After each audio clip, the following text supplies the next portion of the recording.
नमस्कार दोस्तों, स्वागत है आप सभी का हमारे YouTube चैनल पर।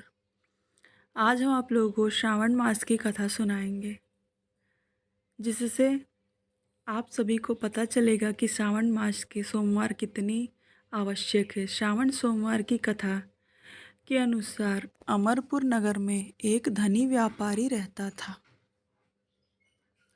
दूर दूर तक उसका व्यापार फैला हुआ था। नगर में उस व्यापारी का सभी लोग मान सम्मान करते थे। इतना सब कुछ होने पर भी वह व्यापारी अंतर्मन से बहुत दुखी था, क्योंकि उस व्यापारी का कोई पुत्र नहीं था।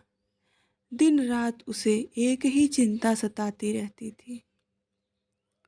उसकी मृत्यु के बाद उसके इतने बड़े व्यापार और धन संपत्ति को कौन संभालेगा। पुत्र पाने की इच्छा से वह व्यापारी प्रति सोमवार भगवान शिव की व्रत पूजा किया करता था।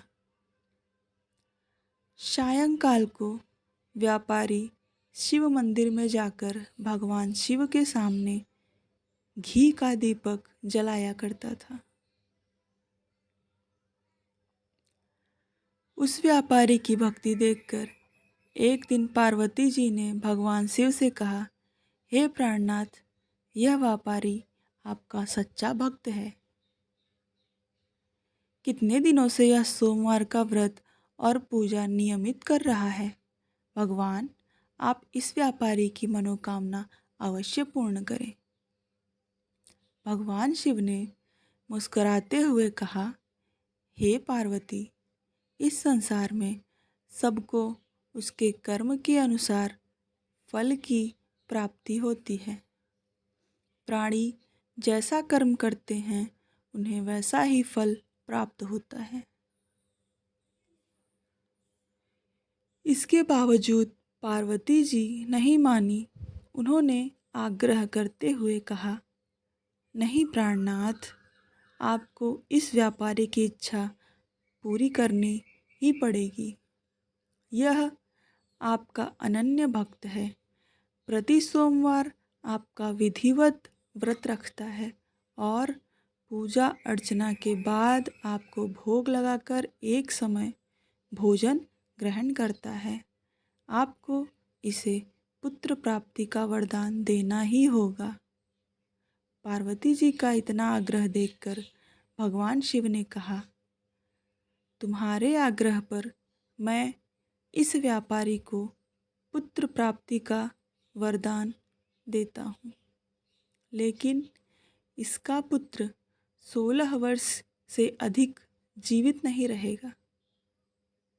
उसी रात भगवान शिव ने स्वप्न में उस व्यापारी को दर्शन देकर उसे पुत्र प्राप्ति का वरदान दिया और उसके पुत्र के 16 वर्ष तक जीवित रहने की बात भी बताई।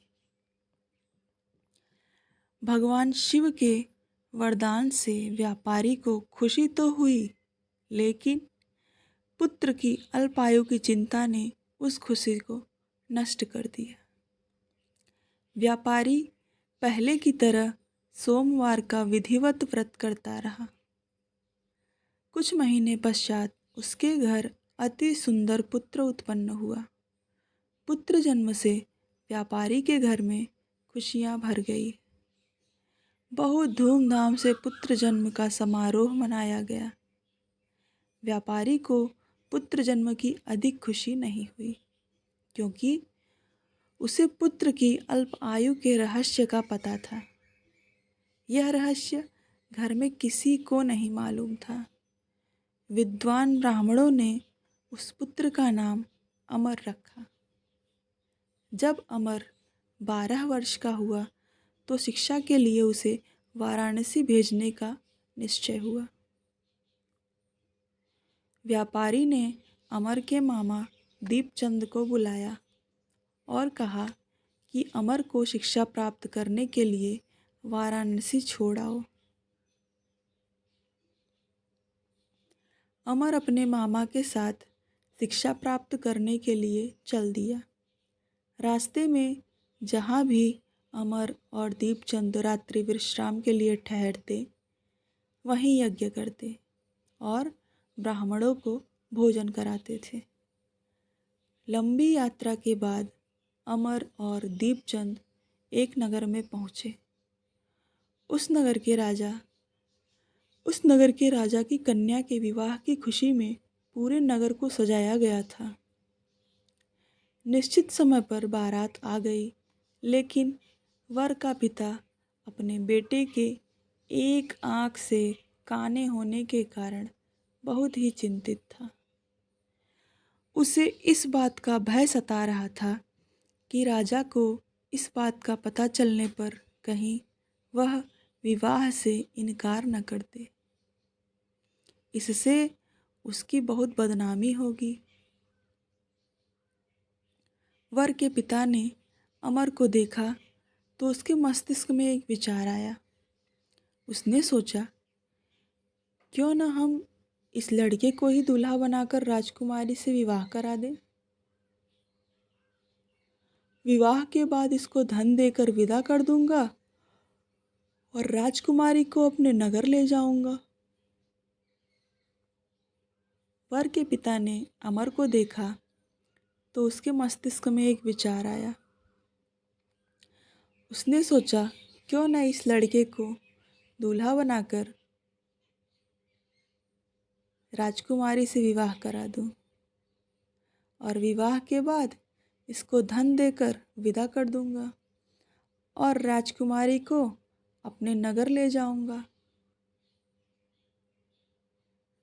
वर के पिता ने इसी संबंध में अमर और दीपचंद से बात की। दीपचंद ने धन मिलने के लालच में वर के पिता की बात स्वीकार कर ली।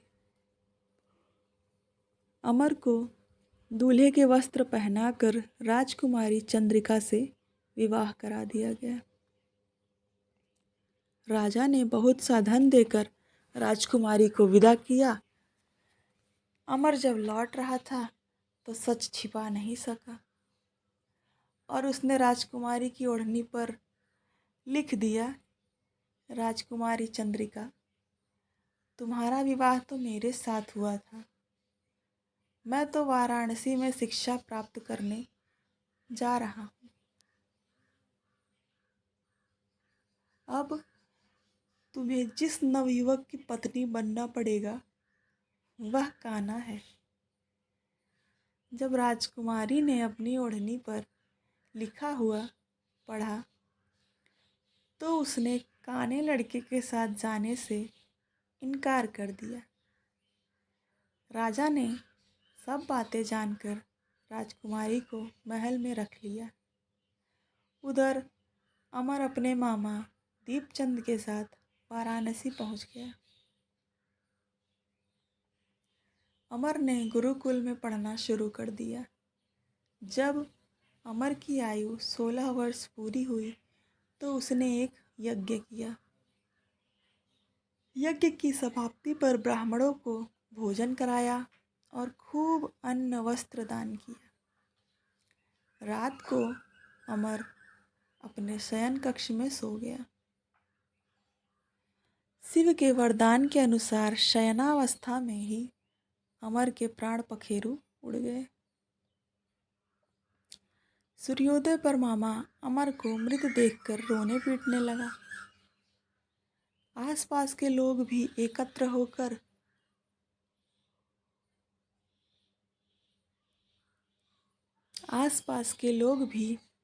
होकर दुख प्रकट करने लगे। मामा के रोने विलाप करने के स्वर समीप से गुजरते हुए भगवान शिव और माता पार्वती ने भी सुने। पार्वती जी ने भगवान से कहा, प्राणनाथ, मुझसे इसका रोने के स्वर सहन नहीं हो रहे। आप इस व्यक्ति के कष्ट अवश्य दूर करें। भगवान शिव ने पार्वती जी के साथ अदृश्य रूप में समीप जाकर अमर को देखा तो पार्वती जी से बोले, पार्वती, यह तो उसी व्यापारी का पुत्र है। मैंने इसे 16 वर्ष की आयु का वरदान दिया था। इसकी आयु तो पूरी हो गई। पार्वती जी ने फिर भगवान शिव से निवेदन किया, हे प्राणनाथ, आप इस लड़के को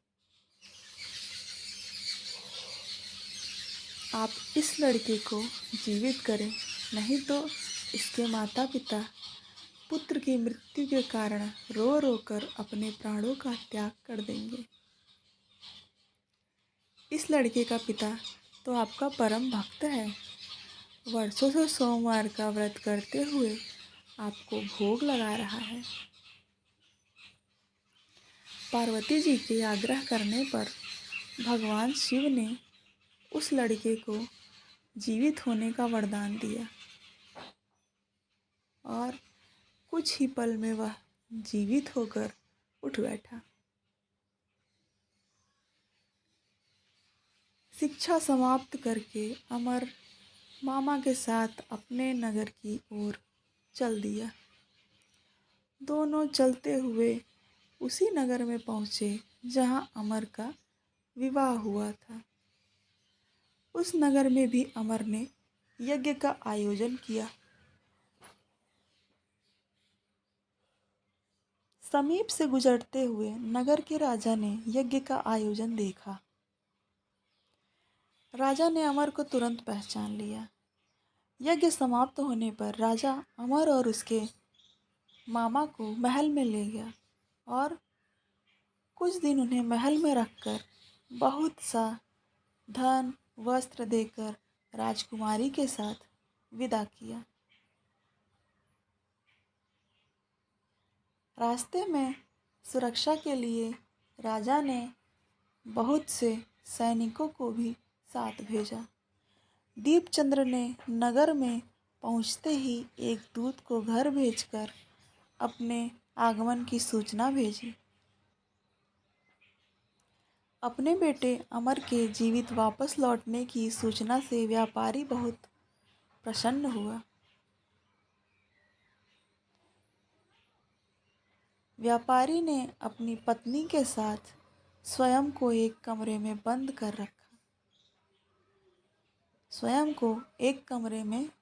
रखा था। भूखे प्यासे रहकर व्यापारी और उसकी पत्नी बेटे की प्रतीक्षा कर रहे थे। उन्होंने प्रतिज्ञा कर रखी थी कि यदि उन्हें अपने बेटे की मृत्यु का समाचार मिला तो दोनों अपने प्राण त्याग देंगे। व्यापारी